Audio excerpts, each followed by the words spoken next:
Assalamualaikum warahmatullahi wabarakatuh. Alhamdulillahirrabbilalamin. Amma ba'd. Pada kesempatan kali ini saya akan menyampaikan terkait dengan pengertian, fungsi, ketentuan, langkah-langkah perumusan, klasifikasi IPK dan rincian uraian IPK tema Nuzul Quran wal Aidani, bahasa Arab Madrasah Tsanawiyah. Pertama, pengertian IPK. Indikator pencapaian kompetensi atau IPK merupakan penanda pencapaian KD yang ditandai oleh perubahan perilaku yang dapat diukur yang mencakup sikap, pengetahuan, dan keterampilan. Jadi, IPK merupakan penanda pencapaian kompetensi dasar. Dari tuntutan kompetensi dasar tersebut dirinci lagi menggunakan IPK yang harus dicapai. Ketika dicapai ditandai oleh perubahan perilaku yang dapat diukur. Tentunya mencakup sikap, pengetahuan, dan keterampilan. Selanjutnya, fungsi IPK. Fungsi IPK pertama sebagai pedoman dalam mengembangkan materi pembelajaran. Jadi, IPK yang telah kita rumuskan kita gunakan untuk mengembangkan materi belajar. Kita lihat IPK apa yang harus kita capai, kemudian kita kembangkan materi pembelajarannya.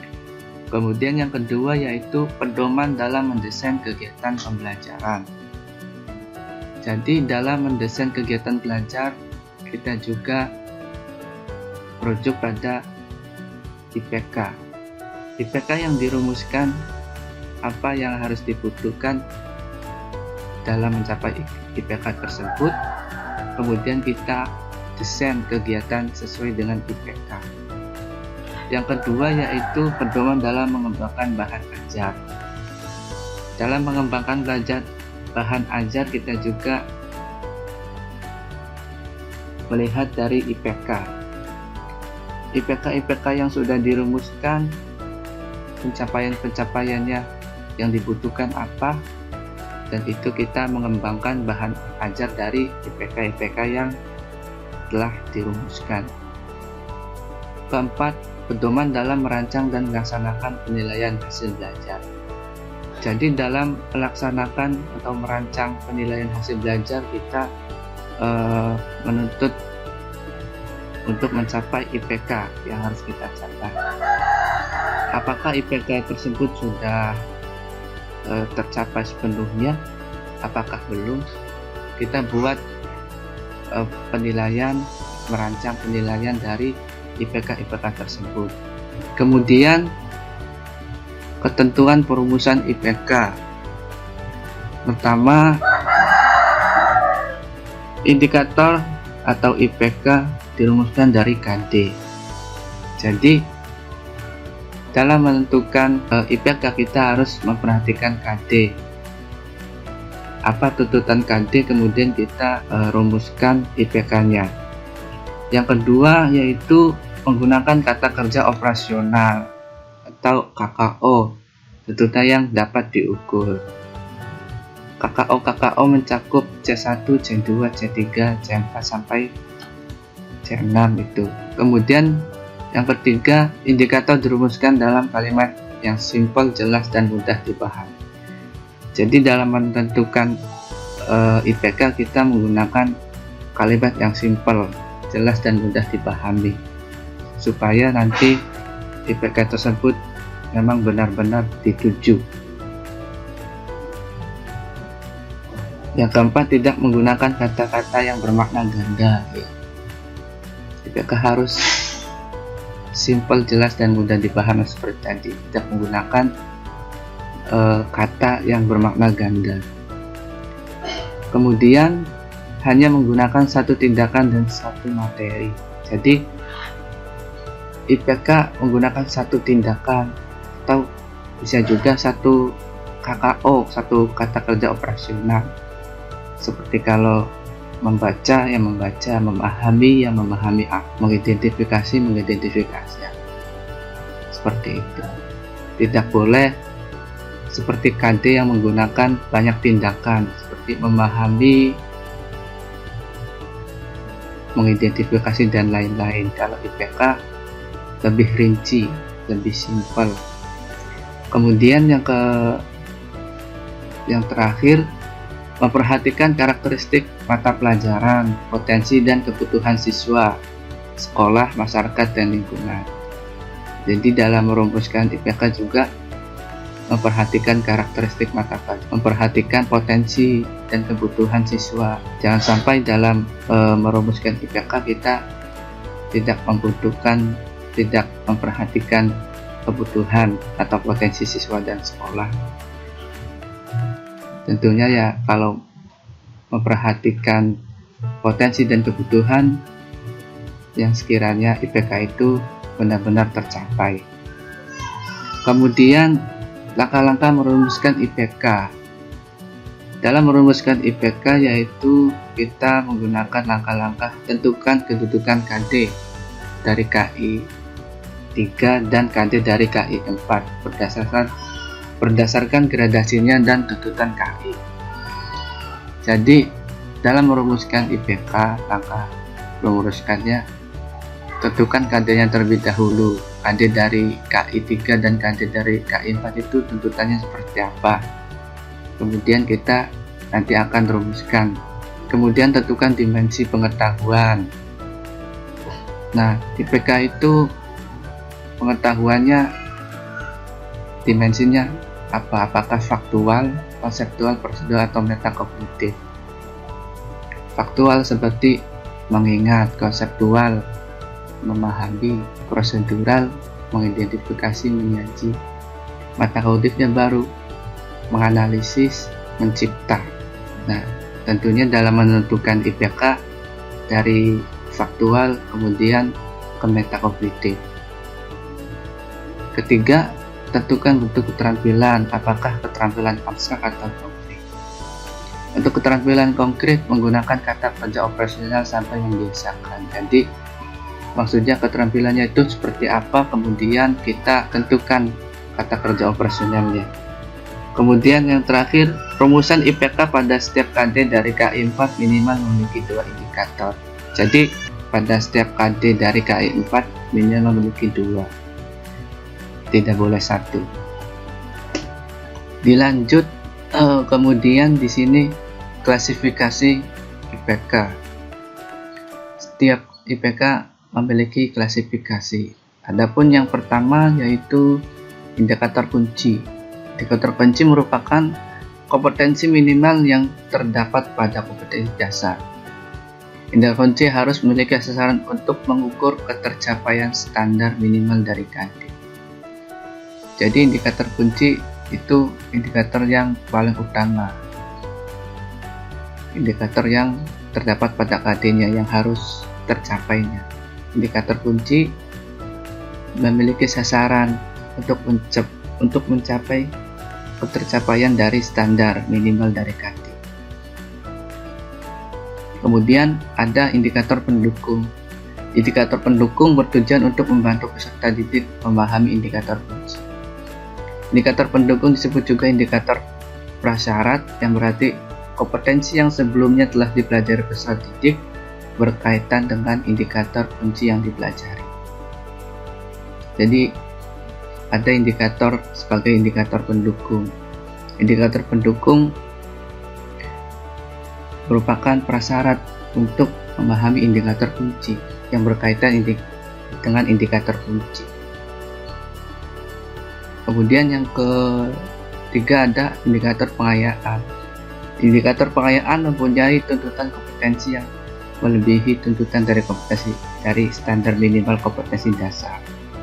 Indikator ini tidak selalu harus ada dimuruskan apabila potensi peserta didik memiliki kompetensi yang lebih tinggi dan perlu peningkatan yang baik dari standar minimal kompetensi. Jadi indikator pengayaan ini indikator yang melebihi tuntutan dari kompetensi dasar, dan indikator pengayaan ini tidak harus ada. Indikator pengayaan ini tidak harus ada. Jadi yang lebih utama adalah indikator kunci. Kemudian ada indikator pendukung dan indikator pengayaan. Berikut merupakan uraian indikator dari tema Nuzul Quran wal Aidani, di mana di sini terdapat kompetensi dasar 5 dari KE1, KD5 KI2, KD5 KI3, dan KD5 dari KI4. KD5 KI1 berbunyi menyadari bahwa bahasa Arab merupakan anugerah Allah sebagai alat komunikasi, di mana KD5 KI1 ini diketahui dimensi pengetahuannya adalah faktual, maka dapat dirinci dengan menggunakan IPK sebagaimana yang telah disebutkan tadi. IPK dirumuskan dengan menggunakan kata kerja operasional yang singkat, jelas, dan mudah dipahami. Maka dibuat dari pengetahuan faktual tersebut dengan menggunakan kata kerja menerima bahasa Arab sebagai anugerah Allah sebagai alat komunikasi. Ini bisa dikatakan sebagai indikator inti. Kemudian yang kedua, menerima bahwa belajar bahasa Arab adalah ibadah, dan ini bisa disebut dengan indikator pendukung. Dan demikian juga sama dari KD5 KI2 ini seperti KD5 KI1. Kemudian KD5 KI3 yang berbunyi memahami fungsi sosial, struktur teks, dan unsur kebahasaan, bunyi kata dan makna dari teks sederhana yang berkaitan dengan tema Nuzul Quran wal Aidani, yang melibatkan tindak tutur melarang melakukan suatu pekerjaan dengan memperhatikan susunan gramatikal la nahi, lam, atau fi'il mudhari mazid min fi'il sulasi. Dari KD5 KI3 ini diketahui dimensi pengetahuannya adalah prosedural, di mana di sini memahami dan melakukan banyak tindakan, di mana untuk merumuskan IPK tadi yaitu dengan menggunakan satu kerja operasional dengan jelas dan mudah dipahami. Maka dari KD5 KI3 ini dapat dirinci kembali menjadi indikator pencapaiannya, yaitu pertama, menunjukkan kata atau ungkapan yang sesuai dengan gambar atau sebaliknya. Kemudian yang kedua, mengubah jumlah fi'liyah menjadi jumlah ismiyah dan sebaliknya. Yang ketiga, melengkapi kalimat dengan kata yang menunjukkan jamak mudzakkar salim, jamak muannas salim. Kemudian yang keempat, menyebutkan 5 pola dan contoh fi'il sulasi mazid, baik dari madi, mudhari ataupun masdar. Indikator tersebutlah yang merinci kembali kompetensi apa yang harus dicapai peserta didik dari KD5 KI3. Kemudian KD5 KI4 yang berbunyi mendemonstrasikan tindak tutur melarang melakukan suatu pekerjaan dengan memperhatikan bentuk, makna, dan fungsi dan susunan gramatikal la nahi, lam, atau fi'il mudhari mazid min fi'il sulasi, baik secara lisan maupun tulisan. Dari KD5 KI4 tersebut diketahui dimensi pengetahuannya adalah konseptual menuju ke metakognitif, dan melakukan melakukan banyak tindakan. Maka dapat dirinci dari KD5 KI4 ini indikator pencapaiannya yaitu dengan menggunakan kata kerja operasional, memaparkan 10 kosakata melarang melakukan suatu pekerjaan fi'il sulasi mazid. baik berupa fi'il madhi, fi'il mudhari ataupun masdar. Kemudian memperagakan hiwar secara berpasangan, secara kontekstual. Kemudian yang ketiga, mengembangkan informasi secara lisan sesuai contoh yang disediakan. Kemudian yang keempat, menyusun karangan sederhana sesuai kisi-kisi yang disediakan. Indikator inilah yang mesti dicapai peserta didik dari rincian KD5 KE4 yang kemudian bisa dibuat untuk beberapa pertemuan. Mungkin sekian dari saya. Untuk kurang lebih dan atas kesalahannya mohon maaf. Wassalamualaikum warahmatullahi wabarakatuh.